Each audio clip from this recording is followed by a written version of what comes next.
Hi everyone, welcome to our live Bachelor of Fine Art and Photography information session. Thank you all for coming on this wet Melbourne morning, and I hope you are safe and well wherever you are. My name is Martine Corrompt and I'm the Program Manager of the BA Fine Arts. And along with my colleague Alan Hill, the Program Manager of Photography, we'll both be hosting you for this morning's sessions. But before we go any further, I'd like to hand over to Alan for a more official welcome. Thanks, Alan. Yeah, thanks, Martine, and good morning, everyone. I would just like to begin by acknowledging that I'm coming to you from unceded Wurundjeri country, and that RMIT acknowledges the people of the Woiwurrung and Boonwurrung language groups of the Eastern Kulin Nation, on whose unceded lands we conduct the business of the university. We respectfully acknowledge ancestors and elders past and present, and traditional custodians and their ancestors of the lands and waters across Australia where we conduct our business, and also acknowledge any First Nations people joining us this morning. If we can just move to the next slide, I think as an important protocol as an acknowledgement of country is, the next question, of course, is what comes after that. And so I'm pleased to also just speak a little bit more about, I guess, the RMIT approach to reconciliation. And as you can see here in this kind of short outline, that RMIT is committed to redefining its relationship with Aboriginal and Torres Strait Islander self-determination. And so, you know, what that looks like and how we go on to embed that into our ways of working is something that we are committed to in the School of Art, and something that as a community we are all working towards, from first year students through the postgraduate and doctoral students and staff, to work through these questions. And so that will be, you know, something that will be a part of your journey with us at RMIT. So I'll hand back to you, Martine. Thanks, Alan. So, why study art or photography? It's a big question, and there's lots of great reasons to study at RMIT and become parts of the arts sector. But if you're here, chances are you already know the answer to this question. Maybe it's because you get to explore and develop your passion and imagination, you acquire important life skills, you build confidence, resilience, agility, or because there seems to be no other choice. It's just been a lifelong passion, a way of communicating. But ultimately you're here because you want to be an artist, and because art matters. It's a crucial part of our world, our cities, our communities, and more so now than ever in changing times. So in the next slide, I'll just talk a little bit about our campus. So we're situated in a vibrant CBD location, and when we're able, we make full use of our wonderful city, and students can enjoy all the richness of our galleries, museums, artist-run spaces, events and exhibition opportunities that are all walking distance from your studios. As you can see, we're spread out across many buildings. The yellow sections are School of Art buildings, many of them historic, providing a wonderful blend of traditional, heritage and state-of-the-art facilities. If we just go to the next slide, we also, actually, Aidan, we'll go to the next slide. That was an example of our heritage buildings. We also offer opportunities for students to professionally exhibit their work in many of our galleries and exhibition spaces. It's actually quite remarkable for students to be able to launch their exhibition career in venues that have such a high-profile CBD location. Some of these spaces, such as the RMIT Gallery, affectionately known by some people as the Green Blob, and also our Design Hub, which you might recognise as being the amazing space that's covered in circles. These spaces are architectural landmarks, while some of our other spaces are more embedded in the school buildings. Now I'm just going to hand back to Alan to talk about the photography program. Sorry, to talk about industry connections. Thanks, Alan. Thanks, Martine. Yeah, I'll just take the opportunity to talk a little bit about how much industry is a part of the experience at RMIT. So you can see from those stats there that we're, you know, highly regarded in terms of graduate employment and partnerships with employers, and there's huge numbers of students involved in work integrated learning placements. But these industry connections take many forms. So it might be work integrated learning, it might be internships, mentorships. We also have a big way for the School of Art is that we have a lot of guest lecturers from industry coming into the school. We have guest assessors. And of course, all of the staff are, you know, active in this field, and so they have their own connections. So Sometimes these are just like pop-up opportunities. Sometimes these are long-term, multi-year projects. So yeah, it's very much a part of the experience. And if we move to the next slide, I think there's just a couple of examples of the first one on the left about a project at Testing Grounds, which is kind of like an incubator space you might be familiar with, next door to the NGV. I think actually Martine was involved or running that project. So, you know, students having that opportunity to put together their own activities and events and get that kind of professional practice. On the right-hand side is a project that comes out of the photography program that I'm a bit more familiar with, which is based in Collingwood. So for several years now, we've had students in Collingwood working with community partners, social enterprises, from a kind of off-site lab, and that's now operating out of the Collingwood Yards precinct. So that's just a couple of examples of the many different forms that industry engaged and community engaged projects might take. If you go to the next slide, we can see some of the formal like partners that the school has, but I guess I would reiterate that on top of these you know, big institutional partnerships, as I said, it's multi-layered and there's all sorts of scales of industry engagement. So yeah, those are just the kind of the big headline ones. And I'm just going to also touch on global experiences. So obviously things are a bit curtailed recently, but you know, RMIT has a huge international network, and normally, you know, at an open day, we're talking a lot about the opportunity for exchange and study abroad, short-term programs where we move, you know, internationally. Obviously, some of that's on hold, but we still have these deep relationships with many places, and you know, hopefully, if you join us at RMIT, that those things will become a reality to actually move around the world as part of your program as well. So there's a huge range of programs, both broad RMIT ones, but also some very specialist ones in the School of Art, with trips going to, you know, exchanges all over the world, but particular intensive programs, mobility programs into Europe, into North America, into Asia. So yeah, that's very much a part of what you can look forward to. The next slide is where I can start talking in a little bit more detail about the photography program. So photography at RMIT has been taught since 1887, so it's one of the oldest photography programs in the world, and as Martine said, you know, located in one of the best regarded art schools.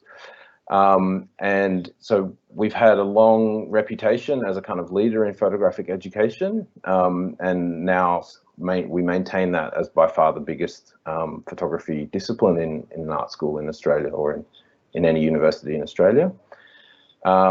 So if we move on to the next slide, I'll take you through, I guess, where we see our distinctive approach to photography now, in that we frame photography not only as an expressive medium for artists, but as an active generative agent at the edge of cultural production where new technological and cultural energies intersect.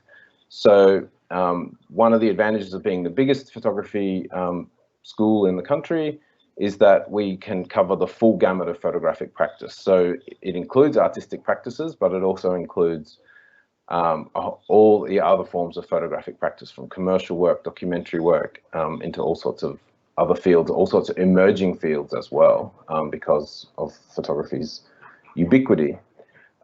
Next slide. And just to give you a little outline of the program itself. So it's a Bachelor of Arts in Photography, which again is quite distinctive. We're not in a design program, or we're not a major, but it's a separate degree. And although, you know, it'd be nice to have the opportunity to talk, you know, one-on-one at an open day scenario about what this looks like, the kind of key points are that you have a foundation year in photographic study, and then through the later years, you move into a range of different studios. And we clump these into what we call art-centered studios, client-centered studios, and world-centered studios. So these are these different approaches to photographic thinking and practice that we cover in the program, but they're not majors, so you can move between those and blend those as well, importantly. So this is supported by program options, so that is photographic electives, school electives, so you can do other study in the school, and also study elsewhere in the university. There's a major project capstone course at the end of the 3rd year, and then the option for an honours year as well. So, yep, next slide. So just to give you a quick sample of the types of what we mean by these areas. So this is a project out of the Capitol Theatre, a client-centred project.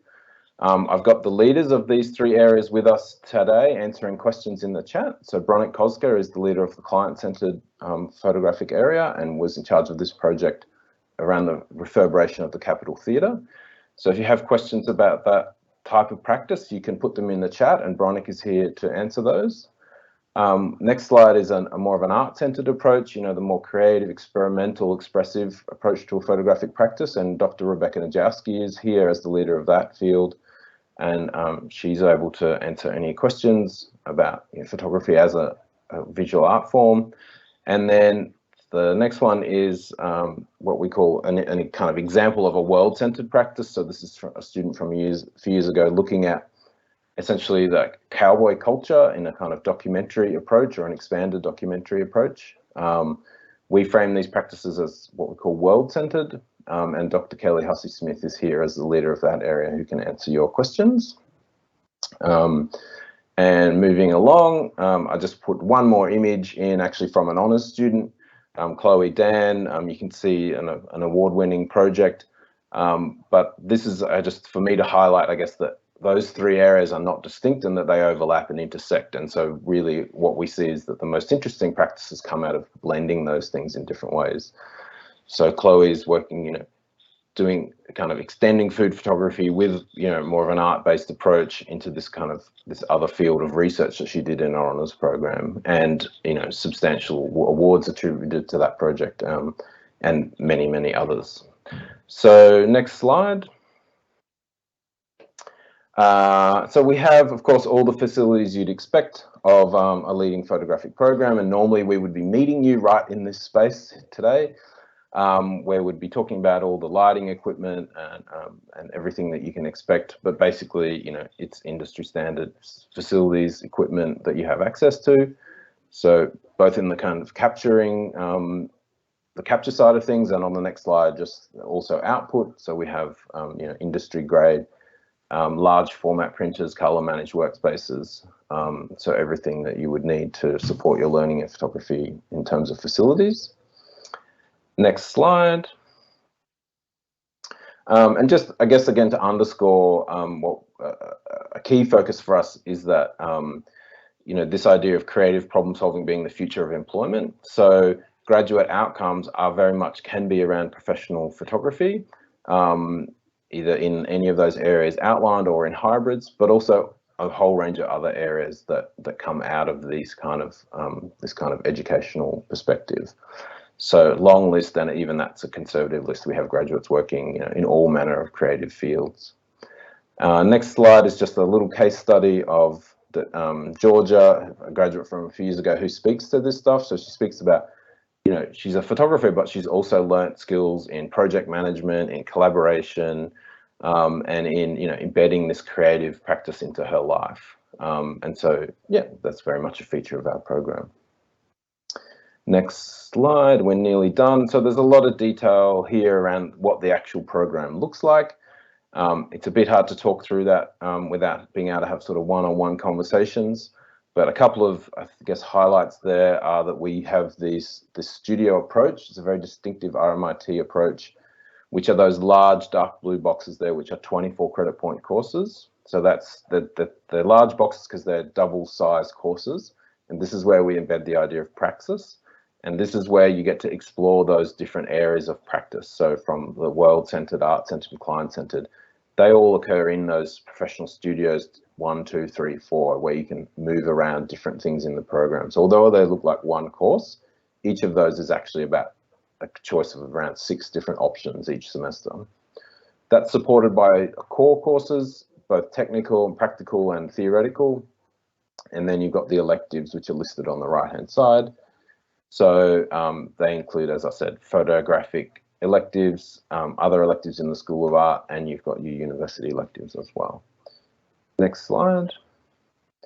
So briefly on entry requirements. So the short answer is that entry is by portfolio and possibly interview, or pre-selection kit as it's called. So you fill out a pre-selection kit, which we evaluate.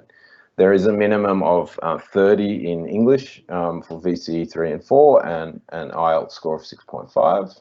All that's on the website, so you can check those details. And the main round of applications is 19 November, but there is an early round for non-school leavers where 30 September. So next slide. We do have pathways available into the program. So if you don't gain access to the Bachelor, it's directly, you can come in. The most straightforward one is through the the Diploma of Photography and Photo Imaging. So if you do that 2-year diploma, you can then come into our second year. And so you get a certificate 4 diploma and the degree in 4 years. So that's a straightforward pathway at RMIT. You can also come through Diploma of Visual Arts, but it's not quite as straightforward because it's shifting from a visual arts study to a photographic study. So it's a year longer, but it is an option. Next slide. So we've got another session coming up at 12 on the selection task itself, where we can really spend a fair bit of time answering detailed questions or talking through this in practice. But the pre-selection kit or selection task is essentially a portfolio of 8 images. So you can see that at third point, 8 images of your own work exploring a specific theme or concept. And that's the key point there, that we're looking for you to take one idea and explore it across 8 images with a short statement of 100 words. And then we just have 2 questions that we'd like you to answer. So they are, what interests you about photography as a form of visual communication? And again, that's specifically asked because we're interested in photography as visual communication. So that can sort of span across all whatever it is that interests you about photography. And then the second one is outline relevant prior experience, if you have any. We understand many people don't if you're coming out of school. So that question then has the option to respond to it into the sense of, what would you like to achieve with photography? So where do you see this taking you, is that second question. So the next slide. Oh, that's it. So we've got an opportunity for questions now. So I think there's questions happening in the chat where I said those specialist staff can respond to things.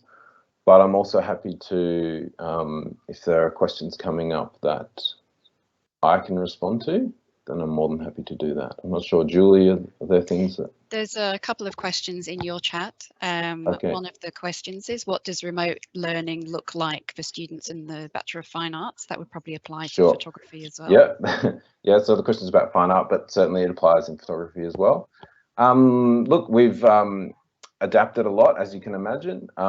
We are making do in circumstances in most courses, and we have shifted some courses. The lighting course, for the second year in a row, the lighting course wasn't able to run last year, and our studio lighting course wasn't able to run this semester.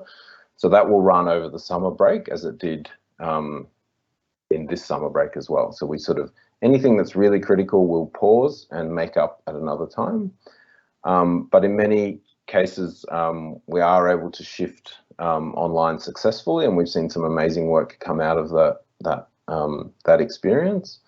Obviously, everyone would prefer to be on campus, but you know, there's still a lot that we can do and are doing, and achieving great results virtually. And as the situation has evolved, we're now in the circumstance where we have been able to have specific access for specific things. So we've been able to facilitate getting equipment to students. We're able to facilitate access to the campus for very specialist activities, particularly for graduating students and so on. So yeah, it's I guess a very comprehensive approach that we've had to develop and adapt over a difficult period. But on the whole, you know, the student satisfaction is still as high as it always has been. The student outcomes are very successful. You know, so I guess we've all been, in a way, surprised about what we can do in these circumstances, as I guess the whole world has had to learn that. So yeah, we're doing okay in the circumstance. Anything else? A good question Oh, actually, I don't know if Martine wanted to respond from a fine art perspective. Oh, Julie, do you mean about remote teaching? Yeah. I can. I think it's probably best to keep the fine art questions at the end of my presentation. But Yeah, okay. Yeah, ultimately, I just echo what Alan said. You know, we have a combination of teaching online when we have to, rescheduling classes that can't be taught, and also, just as Alan also mentioned, managing the new kind of access that we've just been granted, which is amazing. It's very specific, it's quite limited, but you know, and the main priority is obviously to make sure that everyone's safe. But yes, we do have a little bit of campus access, which is very exciting. Okay, Alan, there's a question, what are the contact hours, and is there a heavy study load? Sure. The contact hours, generally you would have a contact of 12 hours a week. So we have, if you saw, we could go back to that slide of the program structure if you like, which was slide, that one, yep. 12 hours, so that would be 3 hours for all of those square boxes, and 6 hours for the large dark blue box. So those are your 3 subjects in a semester, so 12 hours of contact. The structure of that time is different, you know, in different semesters and different, you know, depending on what courses you're taking. And sometimes it's a lecture, you know, 1 hour lecture and 2 hour tutorial. Sometimes it's a 3 hour workshop. Sometimes it's those 6 hour studio blocks are broken up in different ways. At the moment, they're all running on a single day in some ways because of COVID. At other times, they can be split up over a couple of days. So you can, if you're studying full time, as most people do, the idea is that matches what should match, sort of approximate a full time workload. So sort of 36 hours a week, kind of total work that's expected, but that's sort of 12 hours on campus or 12 hours in class, and then supported by 24 hours of your own learning activity. So that might be coming back into the studio to do making your images, or out on the, you know, on location, or in the print labs or in the computer labs. It's about another 24 hours a week is the general expectation. Our semesters are 12 weeks of teaching, and then assessment happens in usually weeks 14, sometimes 15, depending on, yeah. So, yeah, Alan, there's another question. Do you need to have a lot of experience in photography? Look, I think if you saw those questions that we're asking, we're looking for your level of interest rather than your level of expertise. So some people come in have been doing it for a long time. Some people are relatively new, but if they've got that interest, then we really teach it from the ground up. So we're teaching from an introductory level. So the short answer is you don't have to have experience. What you have to have is a strong interest, and that interest is what will activate your learning through the program. And if you've got a lot of experience, what will happen is we might be going over some things, but you'll learn them in a new way from a different perspective. So yes, we have a range, but it's not expected. There's a few people asking about darkroom facilities on campus. Sure. Can you expand on that? It's a good question. We have a very small darkroom still, which we primarily is used for an elective called alternative photographic processes, which is around cameraless photography and different ways of making images. So we don't have, you know, a full-scale darkroom where you would learn it as a matter of course in the program. We've really shifted to the digital space, both because that's where industry is going, but also because it has a lot of educational advantages in terms of the instant feedback that digital provides. We've put in place, as I said, the fine printing facilities, so students can still make, you know, the best quality prints that are possible. You know, in fact, you know, what's possible digitally is far in excess of what was possible in an analog darkroom in terms of kind of final output.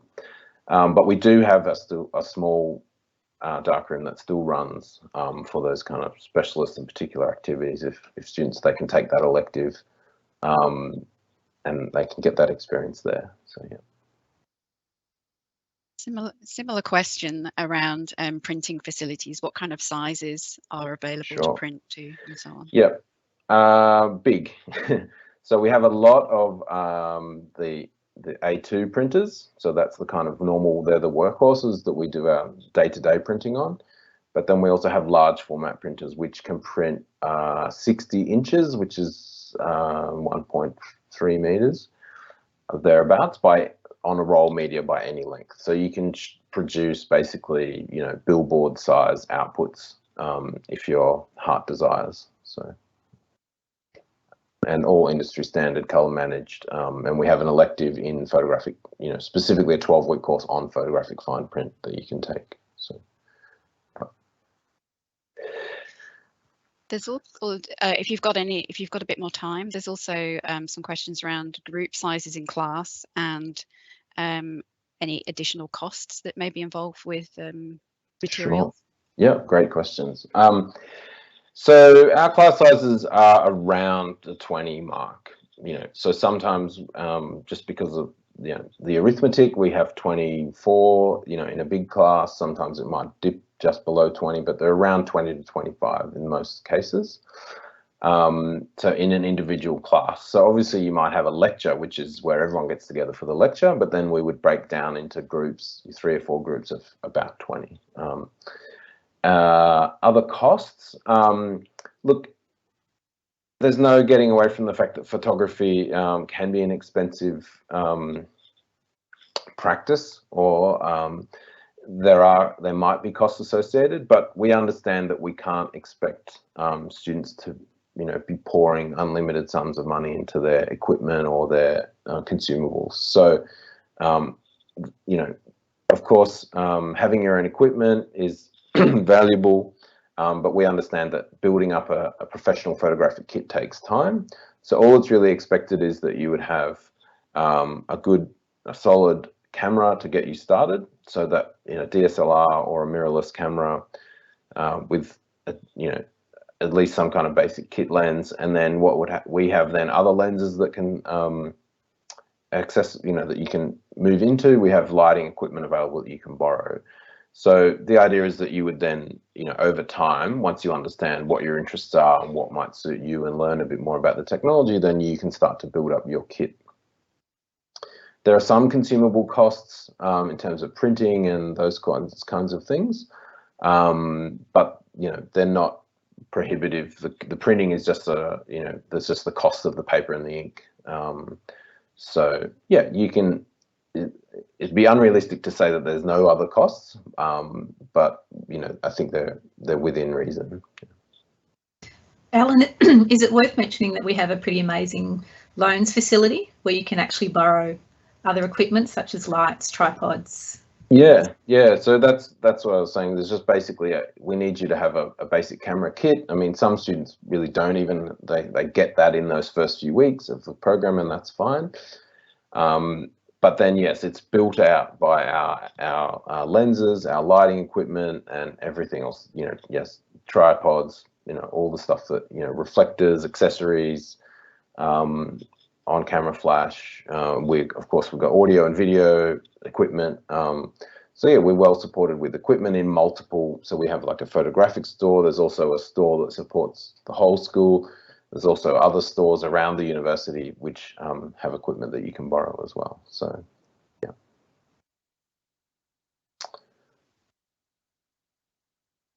All right, well, we're about 10:30, I think, so we're sticking to schedule. So I think if there aren't any other burning questions, a reminder to come back at 12 if you want to hear a bit more or have a bit more of a discussion about the pre-selection kit and the portfolio. But otherwise, I can hand over to Martine, I think. Thanks for your time. And yeah, look forward to seeing you all next year, hopefully. Thanks. Thanks, Alan. And hi, everyone, again. So I'm going to talk a little bit more about the Bachelor of Fine Art. And I'm also going to just briefly mention all the specialist academic staff that we've got with us helping today. And you can actually ask them questions either during my presentation or at the end of the presentation using the messaging function. So from ceramics, we've got Chris Code. From drawing, we've got Greg Creek. From gold and silversmithing, we've got Mark Edgoose. Painting, we have Peter Ellis. Print, we've got Richard Harding. Sculpture, Fleur Summers. And we've also got Julie helping us from academic services as well. So send messages whenever you want if you've got questions. Okay, so in our Fine Art program, we understand that artists no longer work in single mediums. Our program offers a structure that allows breadth through multidisciplinary studio access, but also allowing you to focus and hone in on a particular specialisation. So you can build an interdisciplinary art practice, or you get to specialise and build a strong skill set. So just like I said before, we've got 7 areas of specialisation, or we also refer to them as studio areas. We've got ceramics, drawing, gold and silversmithing, print, painting, sculpture and video. Actually, Aidan, if we could just go to the next 2 slides. Yep, and then the next one as well, thanks. So our teaching style is centred around you as an individual. So you'll receive individual guidance that challenges and pushes you to discover and form your own art practice. And in the next slide, I'll just talk to you a little bit about the program plan. So as you see, it looks a little bit similar to the photography plan. We have 6-hour intensive studio time, and we refer to these as fine art studios. So these are the big rectangle dark blue shapes that you see. 24 credit points. So this means you have intensive face-to-face time in your studio each week with staff to deeply explore ideas and develop a strong and individual art practice.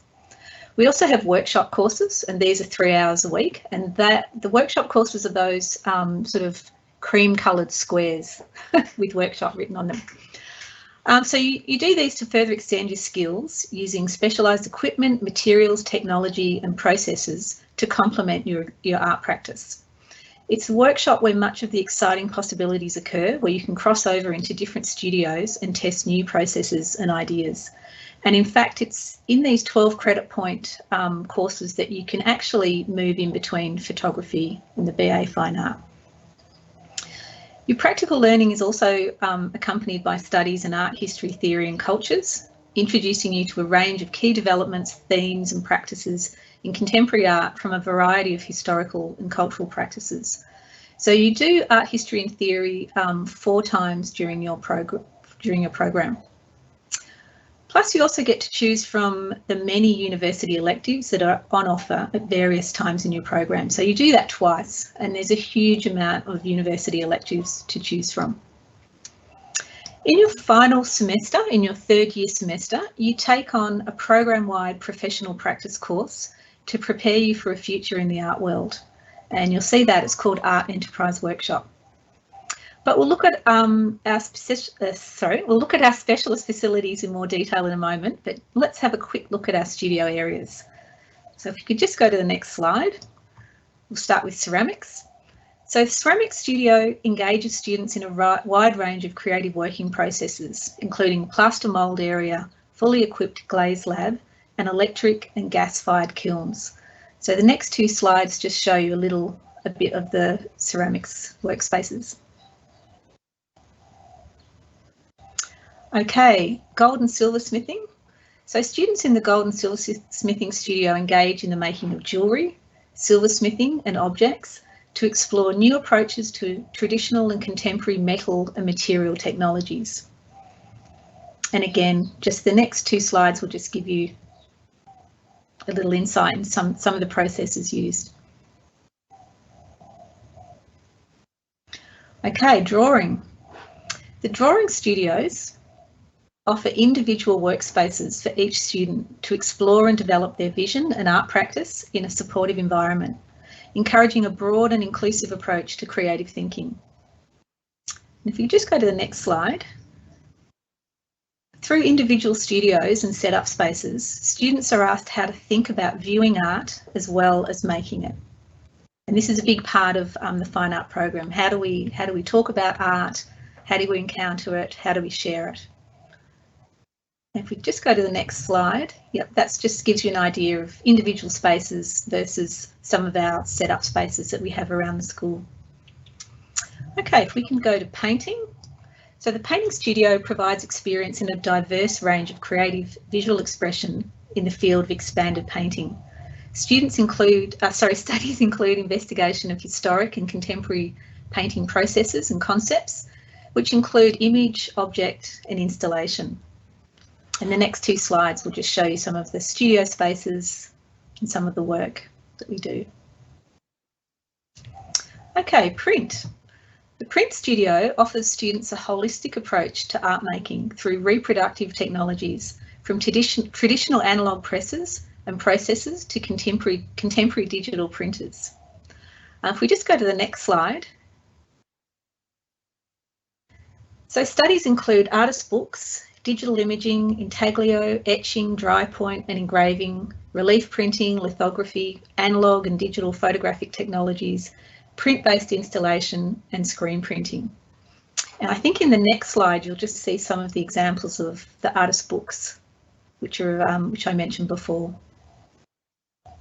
Okay, if we go to sculpture. Studies in sculpture include object construction, modelling and mould making, installation, life casting, fabrication in wood and steel, experimental material practices, soft sculpture and bronze casting. And if we can just go to the next few slides, you can see that we have a broad type of processes that occur in sculpture. Okay, last but not least, video. So the Video Art Studio incorporates practices in video art, sound composition, projection, performance, animation and digital cultures. Students use a range of contemporary technologies, including cameras, lighting, editing, processing, surround sound audio. And the next couple of slides will just show some examples of this. We also have lots of screens around our spaces, which students can use to test out their work. Okay, so art history and theory. So as previously mentioned, your practical learning is also accompanied by studies in art history, theory and culture. And students are encouraged to integrate their theory knowledge into their studio practice. So an example here shows a Year 1 student who is inspired by Janine Antoni's famous work Touch. And so the students decided to try and recreate this for her video studio. So it's great to see that relationship that occurs between the lectures and the discussions you have in art history and theory, and then how that feeds into your practice. Okay, in our next slide, I'll just talk a little bit about our tech support. So it's really important to also mention our amazing technical support team and how they are integrated into your studio experience. The technical teams provide support to academics in learning and teaching. This includes providing students with advice on technical processes, OH&S, material knowledge, gallery installation, and supporting your development and competency in operating tools and facilities.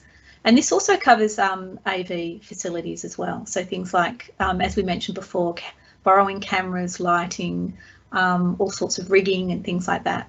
So there'll be someone there to help you with that. There's a wide diversity of knowledge and expertise across the technical team, and all the technicians are themselves artists. So students can engage in all these specific skills and experience it even outside your area of practice. Okay, so the next slide is just a little bit about our graduate exhibition. So by the time students reach the end of their degree, often their practice is expanded and developed in unexpected ways. So you may start off studying drawing, and then like the work that you see here, you end up working in a more expanded way with a combination of sculpture and drawing.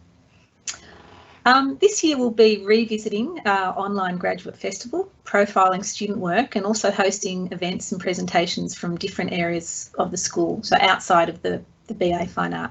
And we hope to see you all there. So the next few slides just show some images of our grad show when it's on campus. We get a lot of people. It's a bit of a cultural highlight in Melbourne.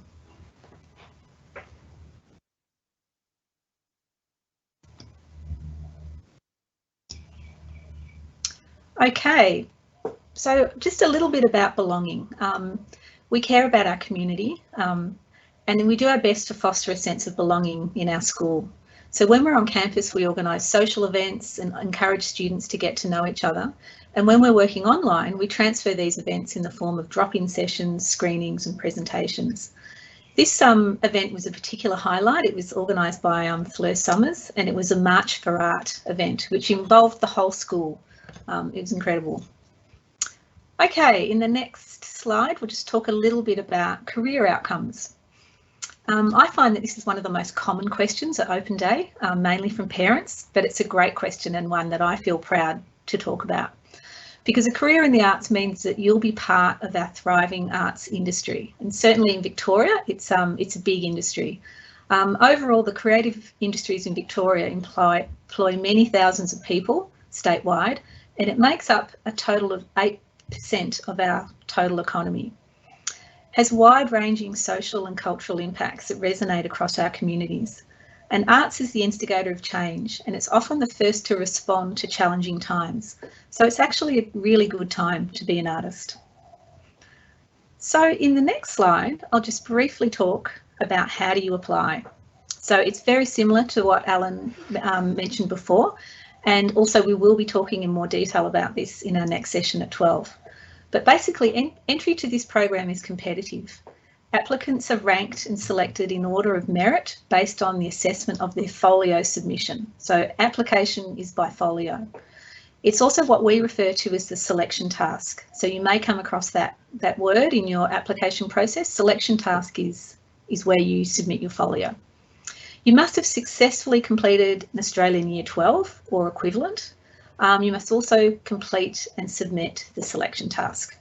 But like I said, for details about this, we'll talk in more detail about this later. In the next slide, I'll just quickly mention about pathways. So if you're not eligible to apply directly to the BA, we also offer pathways from some of our RMIT VE programs. So a student may choose to do this before applying to the degree. VE is a great option for those who are not ready to apply directly to higher education. It's also an option for those of you who might have taken the VCAL path at secondary school. So the main pathways we have in place at the moment are from the Advanced Diploma of Visual Art, which allows you entry into our program and reduces your degree to 2 years. We also have pathway agreements with the Advanced Diploma of Music Industry and the Advanced Diploma of Screen and Media, but they're only specific to the video studio.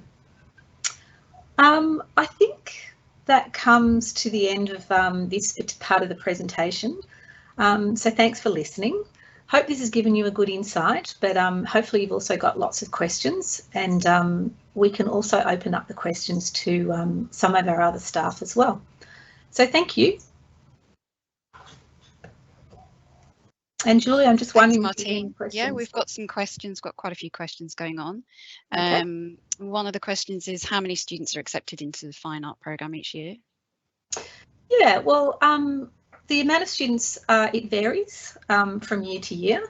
For next year, we're aiming for around 140 to 150 students, and that's spread across the 7 areas, the 7 studio areas. And another question. I guess this is sort of covered briefly in what you said about pathways. There's what do you do, you know, if you fail? Sorry, yes, I'm misreading the question. Here's the question. What does one do if they don't elect any art subjects in Year 12 VCE, so they don't have a portfolio? Is it still worth considering a degree, and can they create their own portfolio? Yeah, well, yes, it's definitely, I mean, basically, if you're passionate about studying art, then we would hope that you might have a portfolio that might be outside of your VCE. So people apply to us from at all different stages of their life. Obviously, a lot of people come straight from VCE, but many people have had a break. Some come as mature age students, all different things. So your portfolio doesn't have to be your secondary school portfolio. It can be all sorts of things. In the session at 12, we'll talk more about the kind of things that we would like you to include in your portfolio. But yes, it can be definitely things that you've done in your own time. Okay, thank you. Another question is, are you able to specialise in 2 different fields, such as painting and drawing? Yes, you can. When you come into the degree, we ask you to do what's called a foundation semester, and that foundation semester anchors you in one particular studio. and that allows you to really kind of get a good grounding in that particular area. But once you get into second semester and certainly second year, you have a greater scope to start integrating different studios into your practice, and that can happen in all sorts of different ways. But I would recommend that you put a folio in for both of those areas. Okay, thanks, Martine. There's a question here relating to the coronavirus situation. So that students can participate in face-to-face classes and hands-on work, will RMIT consider vaccine passports so that they can take place? It's a bit hard to learn fine art skills online. I wouldn't probably be the best person to talk about that. I haven't heard of anything to do with vaccine passports at RMIT. I'm not really sure who to refer you to that, but things like that would definitely be on our website if that was to occur. Is it worth just, I guess you were saying earlier on about what facilities and options there are for students to study online and what university is doing about the coronavirus situation, access to campus? Yeah, so at the moment, obviously, we're in a bit of a hybrid. Well, we're teaching remotely at the moment, or teaching online.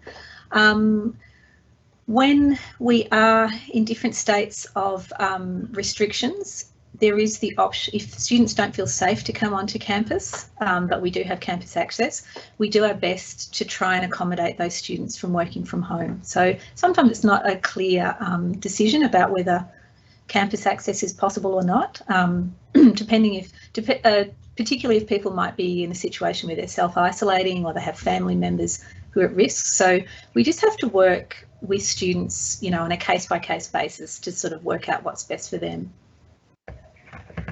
Okay, thanks, Martine. Here's a question around the graduate exhibition. When is the graduate exhibition festival happening this year? That is a good question. I believe it's happening in November, but we don't have the exact date yet. But if anyone knows, and Paula, who's also with us, may have an exact date for that. I think they're planning to have it at the end of November, beginning of December. Yes, that's what Paula's just said, but to be confirmed. Yeah, so details about it to be confirmed, but they'll be available on the website and advertised on the school's social media when that's announced. Yep. So we've got another question. Within the drawing specialisation of the Bachelor of Fine Arts, would this include digital art, or is it just traditional drawing? Actually, we could possibly even let Greg answer that question if he's here. Greg, would you care to turn on your microphone and talk a little bit about drawing? Hi, Martine. I'm happy to. I was just responding to that by in the Q&A. I was really saying that absolutely lots of our students do use digital drawing and design processes in their studio work. So students can also pick up stuff in workshops around digital design. We don't have particular courses within the drawing fine art specialisation. We really do try to develop some traditional skills in that area as well. But there's lots of opportunities to make use of those sort of hybrid ways of working. Yeah. And it might be, when I was talking about the program plan earlier, and I mentioned that you have these 12 credit point workshops. So in that situation, a drawing student may take a workshop in something like digital animation, where you can learn those skills, and then they would bring that back to their studio practice and integrate it with what they're doing in drawing. So you can sort of mix things up a bit that way. Thanks, Greg. Okay, we have another question around the art theory side of the program. What is the art theory work structure like? I guess it's worth talking about how it integrates with the practical courses. Yep, so art theories, well, in terms of just how the class works, so usually there's a lecture in the morning that would go for an hour and a half. At the moment, those lectures are online. And then you would, later in the day, you would break up into tutorial groups, so smaller groups with a tutor, and you would discuss the nature of that particular lecture. Obviously, we encourage you to draw on your art history and theory experience and integrate that into your studio practice. Was that the whole question, Julie? Did I forget? Was there another part to it? hopefully that answers it. Feel free to comment in the Q&A if you'd like some more detail about the art history courses. There was something else I remember I was going to say. So in your foundation semester, you have a standard art history and theory, which everyone in first year does, and it's sort of an introduction to, you know, contemporary art. After that time, sometimes you actually get to choose. So there's different themed art history and theories that you can choose that might be, you know, of particular interest to you.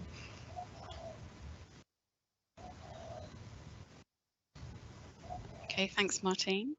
I guess some of the questions that might come up are around work integrated learning and opportunities for industry engagement. Yeah, so we actually have an internship program. So instead of doing one of your workshops at some time in the program, you can actually elect to do an internship, and this is where you get placement with an industry partner. Some of those partnerships we've already established, but in most situations you would establish that yourself. So that's a really important one. We also have work integrated learning in second year in the form of internal projects that we do. And then our final capstone also integrates an aspect of work integrated learning, and certainly professional practice.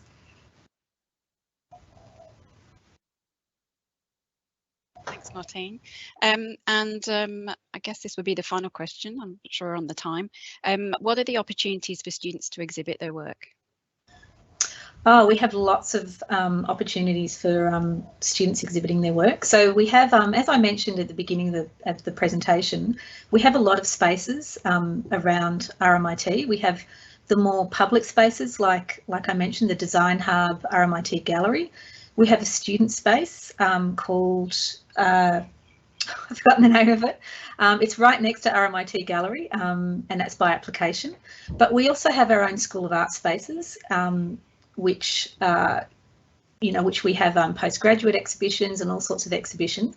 But more importantly, we have, because we have such interesting spaces in the School of Art, we have a lot of spaces where students can just set up their work informally, and this is a really important part of, you know, of the process of studying art, where you get to test out your works on an audience. And so we have various spaces all around the place where you can set up a work.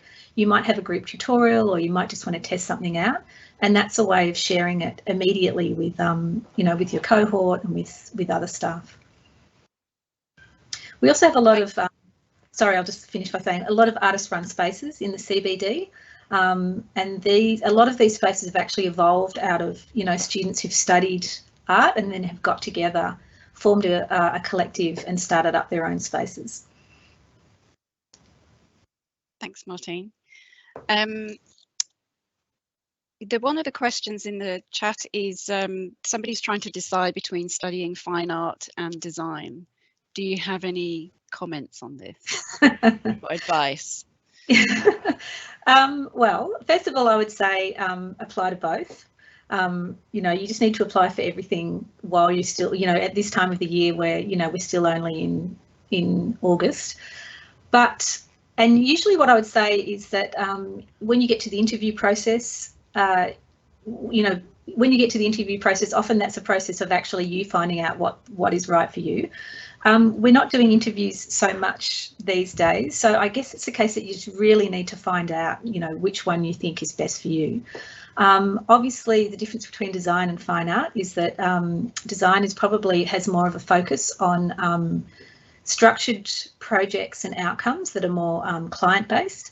But in an fine art course, you would be more self-directed. You know, you're really kind of generating process from a personal perspective, and it's coming out of your kind of making process. It's much more self-directed.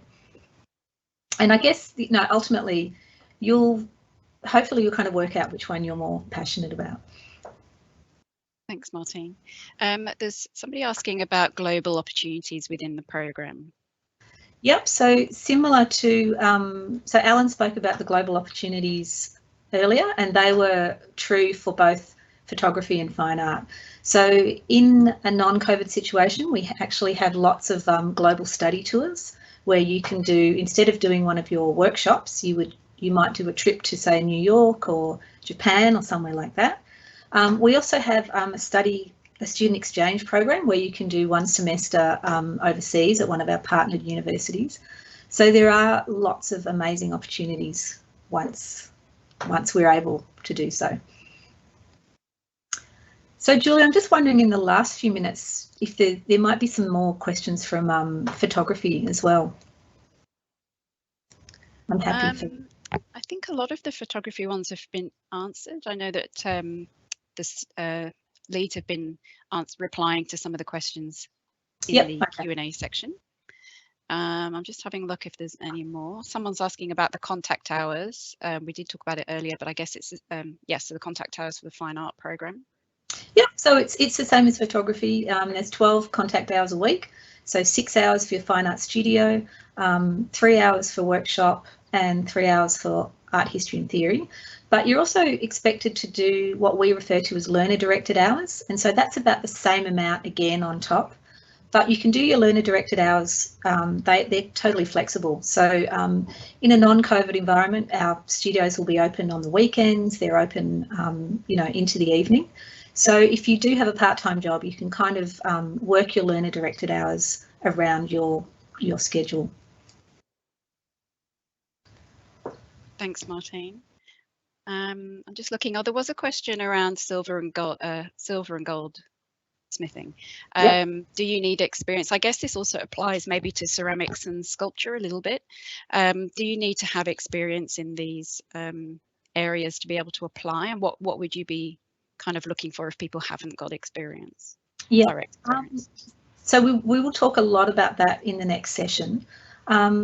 Look, we don't expect you to have experience with the processes because, you know, not many, if you are coming from secondary school, not all secondary schools have those facilities. We would be looking for a folio that's experimenting with form and construction and things like that. If Chris or Mark are here, would you like to turn on your microphone and just talk to that a little bit? So Chris is from ceramics, Mark is from gold and silversmithing. Yeah, sure, Martine. I hope everyone can hear me. Look, I did answer that in the chat, but you've answered it quite well. That you really do not need, you know, those sort of specialist skills. What we're probably really interested in is seeing a broader range of skills in your folio, and which would then demonstrate, you know, your level of interest, your aptitude towards the subject, but also really importantly, you know, the way you think about it, and that's what we're really interested in, and the rest can be taught in the studio from the very foundations right up to very specialist sort of skill sets. Thanks, Mark. I think that's all the questions that we have, unless anyone from photography, as you say, wants to say anything or ask anything. Well, we are 1 minute away from finishing, so we've done really well.